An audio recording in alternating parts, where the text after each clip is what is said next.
Minnesota Governor Tim Walz had a great moment of self reflection regarding the campaign that he ran with Democratic nominee, former Vice President Kamala Harris.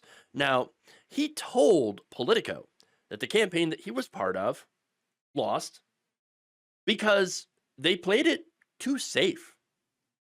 He said, in football parlance, we were in a prevent defense to not lose when we never had anything to lose because I don't think we were ever ahead. And there it is. Damn.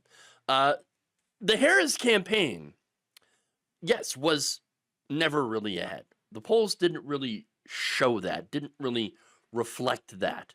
Okay, it was far, far too close, and oftentimes they were slightly behind Donald Trump. And so, what you had a situation where, again, Donald Trump barely won the popular vote, but did really well in the Electoral College. And so, they weren't ever ahead. Now, part of that is because they did not go on the offense and they were not out there in the media. The Harris campaign was criticized for dodging the media. And Axios headline back in September described the strategy as, quote, hide from the press, while Trump and Vance were all over the place. They were doing a lot of online media, especially, okay? Even the press-averse former President Joe Biden took more questions in the final 2 months of his campaign than Harris did in what is nearly the first 2 months of hers, the New York Times wrote in that same month.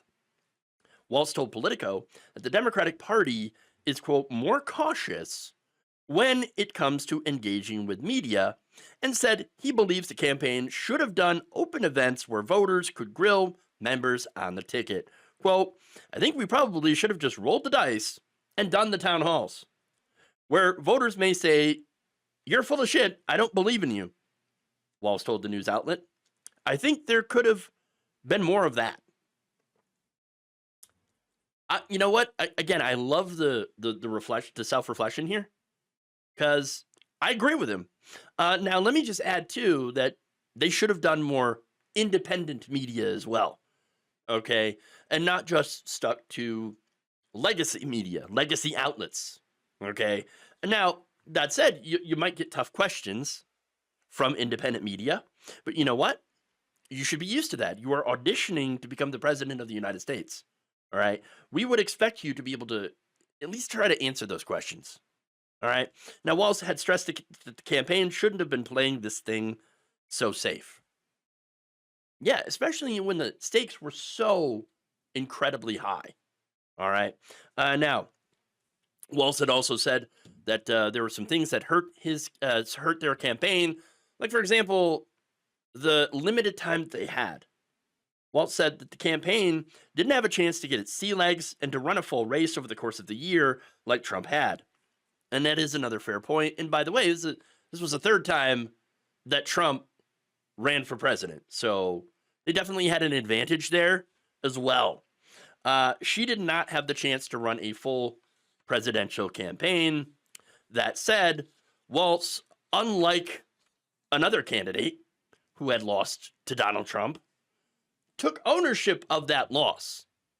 He said, when you're on the ticket and you don't win, that's your responsibility.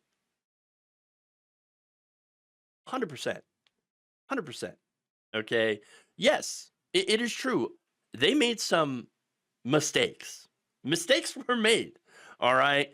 And this campaign, that campaign in 2024, that election was pretty unprecedented in the way it all happened. I mean, it was very strange. Joe Biden dropping out early, and then Kamala Harris coming in and running this campaign, which started great and then did not. Okay. And of course, you also had the economic factors that worked against him, things like persistent inflation. But one of the factors was the messaging. Now, I remember when Walz got into the race, Kamala Harris, I think, did a great job in picking him. And once he got on the ticket, the polls went up.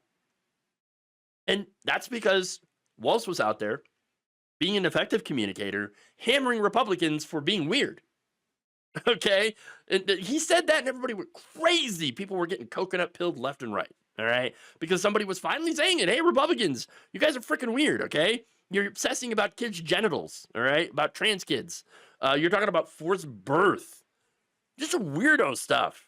All right?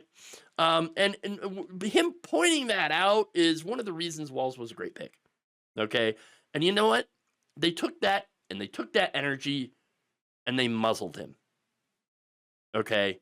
They muzzled him. 3 former Harris aides had told Politico that her campaign had failed to effectively use Walz by reining in his public appearances and telling him to soften his aggressive critiques of Republicans. He was encouraged to stop focusing on the weird criticism. I would say encouraged is the wrong word. Okay? No, they probably yelled at him, be like, "Stop calling Republicans weird. We're trying to get Republicans to vote for us." Now, the aides, one of the former aides told the publication that I think it's fair to ask whether, even if weird wasn't quite right, spoiler alert, it was right. His instinct about how to approach Trump to make him feel small and a huckster wasn't closer to correct than the more self-serious tone that may have made us sound too in defense of the status quo. Well, you guys were too in defense of the status quo. Okay. And I do think that attacking Donald Trump and making him seem small and a grifter and calling Republicans weird, that was the right way to go.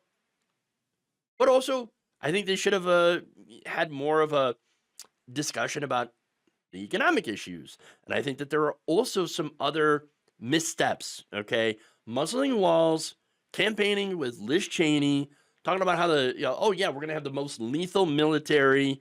We're going to crack down on immigrants, and we're going to support the very unpopular ethnic cleansing campaign going on in Gaza. All of that served to turn off the Democratic base, okay? Kamala Harris was told by the consultants, you can't go after Republicans like that. No, you got to appeal to freedom, okay? Freedom and democracy. And then we're going to go after the suburban, moderate Republican voters. And you know what? Didn't work. Yeah. Once again, the strategy of trying to pick up suburban Republican voters didn't work. Okay. It didn't. And you know why? Because when you have Republican versus Republican light, people are going to pick the Republican every single time. All right? That's the reality of the situation. That's the reality. So, look, I love the self-reflection, okay? It's one of the reasons that I actually really like Tim Walz, okay? The guy's, he's playing it straight here. And he's saying, yeah, we messed up, okay? We did not run the best campaign, okay? And yes, we had some things that were definitely went against us, all right? And that's the reality as well. But he also says, the buck stops with us. This is where we fell short. And I like that it was far different than what we heard in 2016, after Hillary Clinton lost. Right? She's not blaming another country. He's not blaming Russia like she did. He's not blaming the voters. He's not punching left at the trans activists. There's so many in the Democratic Party are trying to do. He's saying, yeah, we lost, and here's how I think we could have done better. And here's what we could do better. I think the Democratic Party needs more of this kind of self-reflection if they actually want to pick up the pieces and to start winning again. Thank you for watching. If you enjoyed this video, please like, share, subscribe, hit the bell icon in order to get notified whenever a new video is released. And if you want to support independent, progressive media through this difficult time where it seems like everybody is shutting down, you can become a member on our YouTube page, you can become a subscriber on Facebook, or you can go to my Patreon. It's patreon.com/Jeff Waldorf. Thank you.